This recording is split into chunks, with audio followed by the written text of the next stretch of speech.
Ayun, isang makulimlim na umaga po muli sa inyong lahat mga kabayan. Ngayon po ay araw po rin ng linggo, ika-8 sa buwan ng Pebrero 2026. Ang oras na po natin ay alas 10:05 ng umaga. Kalukuyan, nandito na tayo sa Arnaldo Highway, Sitio de Fuego, Barangay San Francisco. Konting recap lang mga kabayan, dito tayo nagtapos yung last vlog natin, yung segment ng Calax from Silang Aguinaldo hanggang dito sa Governor's Drive. Dito na po yung interchange niya, andun yung toll plaza. Kaya nakikita nyo yung ating aerial shot, no? May mga poles dito sa harap. A-update naman po natin itong isang segment niya from Governor's Drive to Open Canal.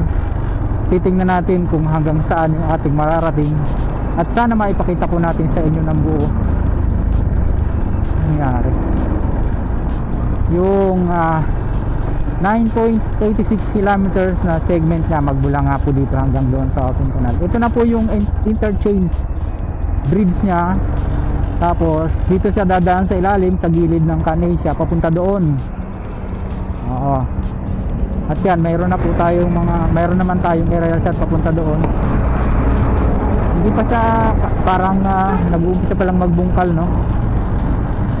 Tapos isinumin natin doon, wala kasi tayong way para ma-access yung lugar. Oo, sinubukan na natin sa mga subdivision yun, wala talaga eh.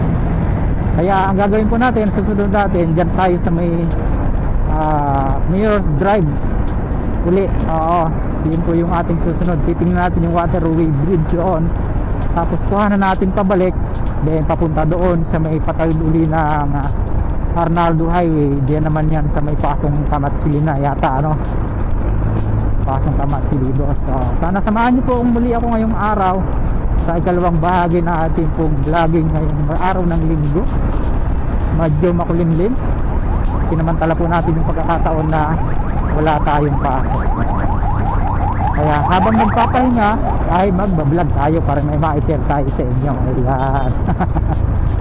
Resume po tayo pag nandun na tayo sa Mayor's Drive. Here we go.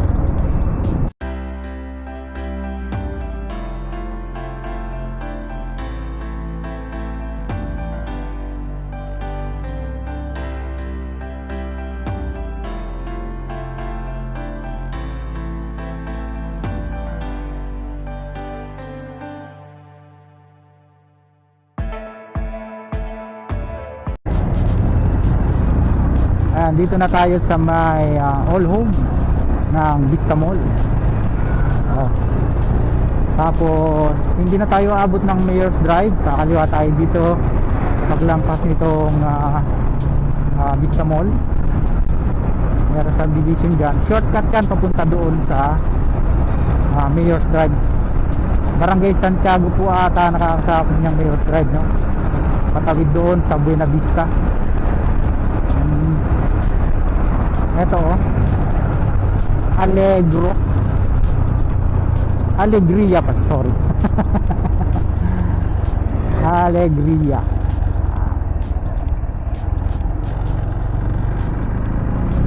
Kasi una-unahan pa yung yung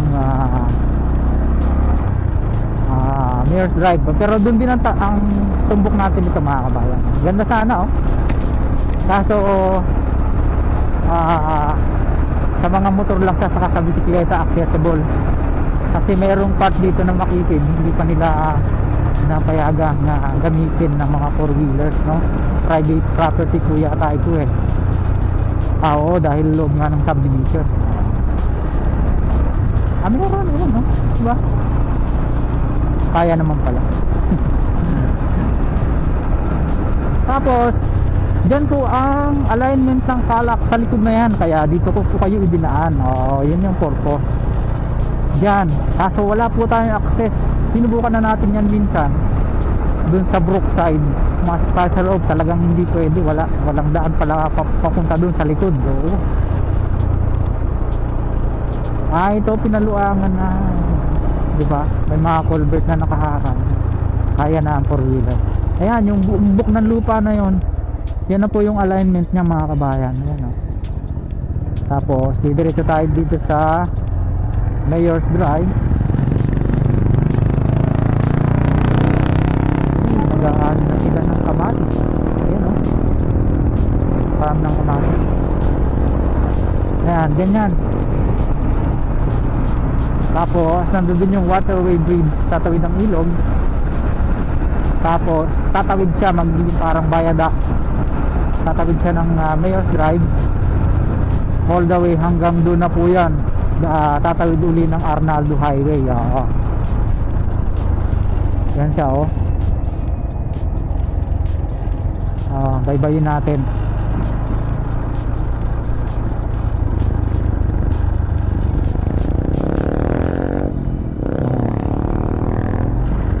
Ito, Mayor's Drive na po ito.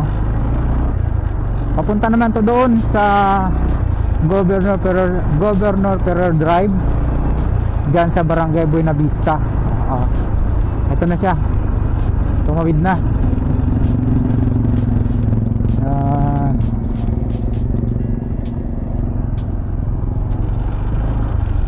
Lapad, di ba?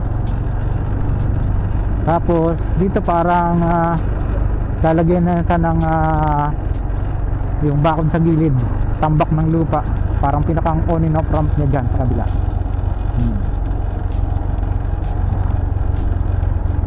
Para lubos nating makita. Ganda ng flood control project dito, di ba?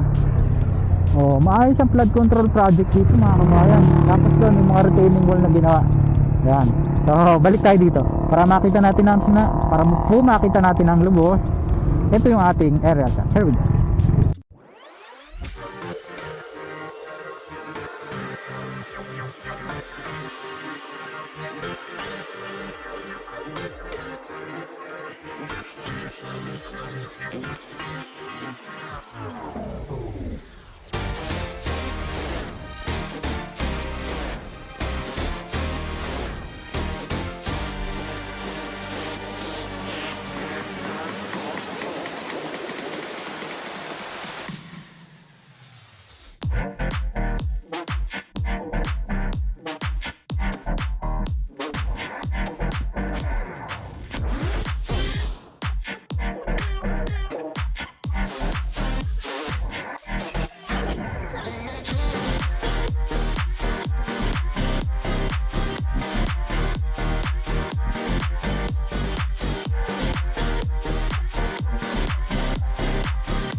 Ngayon, balik tayo sa Arnaldo Highway. Ito naman po, approaching na to ng Pascam o Pasong Kamatilido. Ay, ano yung sinasabi ko sa inyo, natatawid siya ulit dito. Sa mga palagi anak po natin sa Gasubaybay, kabisado na ito. Kaya lang, alamin natin yung latest development niya, ano. Talagang pinasamantala nila yung panahon na maganda. Kahit linggo may mga nagtatrabaho no. Kasi nga po, ang target po nila dito talaga, yung nabasa natin, announcement parang ni MP Cal Holding ay first half po ng 2026. Yan siya. Galing siya doon sa pinanggalingan natin. At yan po, na-zoom in natin kanina sa drone. Muntik na, bagaman tumutulo-tulo yung ulan, naibaba agad natin siya. Ayan, punta doon.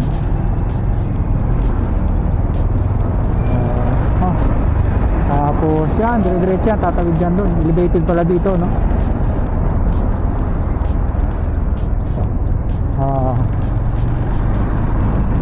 Kakanan tayo doon sa open canal para matuntun uli natin yung alignment doon. Kaya lang, palipasin muna natin itong ulan dahil bumuhos na. Ayan. Resume po tayo pag nandun na tayo, mga kabayan. Ayan, dito na po tayo sa Daanghar Extension, or mas kilala sa tawag na open canal. Yung nakikita nyo na yan na may mga crane ay SM Gen 3 po yan. Nabot na tayo ng ulan, kabayan. Umuulan dito sa area, kaya siguro hindi na tayo makakakuha ng area. At ang tagal tumigil, mukhang walang balak tumigil, no? Tumutulo pa rin, hindi ubra yung drone natin dyan. Pero titingnan po natin maya na kaunti, no? Ayun, nandun na yung alignment sa Calax, no?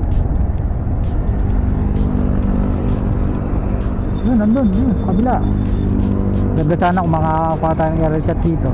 Ito na po yung SM, isang modern SM mall dito sa Gen 3.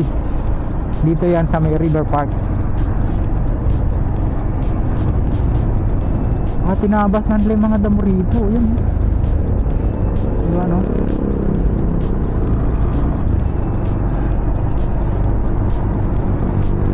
Walang pag-asa makakuha tayo ng area set. Pero sa ibang bahagi, kung wala namang ulan,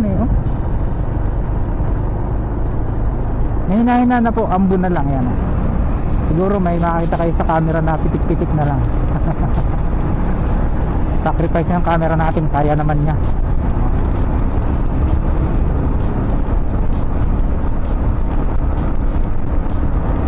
Saan na natin papasokin yung dito, yung pinuntahan natin dati. Didiretso na tayo dun sa may waterway bridge niya, tapos yung pinakang viaduct na natatawid dito sa open canal or Daanghar Extension.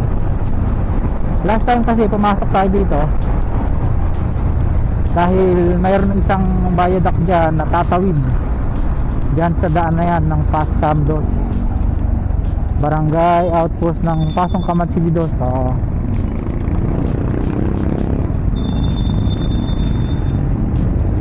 Doon yan. Wala pa rin, ganun pa rin. Didiretso na tayo dito sa may interchange, dito sa may viaduct. Dito lang yan, paglampas itong Shell Gasoline Station. At pangako po sa inyo, pabalikan po natin yan pagka medyo gumanda-ganda na ang panahon. Ayan, ay nako.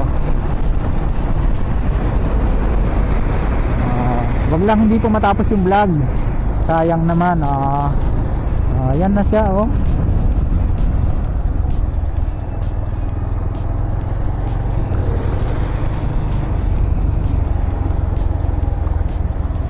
ito po yung waterway bridge nya. Yan yung lumang tulay. Ayan, yan. Ang laki ng ilog na ito, Imos River yata ito. Kasi banda ron, Imos na yan. No. Dasma pala. Dasma Gen 3. Ito yung boundary ng Imos Oo nga, Amos. Oh, bahala na. O basta, ganun, oh. Ayan siya, nilalagyan na rin ng ano, wall, tapos tinatambakan. Nilagyan ng parapet wall. Pupunta doon. Siguro hanggang dito na lang kasi hindi na rin naman tayo makakatuloy papunta ng Kawit eh. Hindi pa natin nakuha yung isa nating baterya na pinagawa. Nandoon pa sa pagawaan. Ayan. Nandoon yung interchange sa gitna. Saka na natin siya kuhaan ng aerial shot kapag ka medyo gumanda-ganda na ang panahon. Kung tala sa mga ngayon lang po na pagawi sa ating pong munting channel, sana huwag niyong kalimutang mag-like at mag-subscribe. Pakipindot po ang notification bell para lagi po kayong updated doon time na mag-upload po tayo ng video. Ito pong muli si Kabayang Alex, lagi nagpapaalala. Mag-ingat po tayo, lagi tayong manalangin sa kasalanan. See you po on my next vlog, Adwiling. Hasta la bye.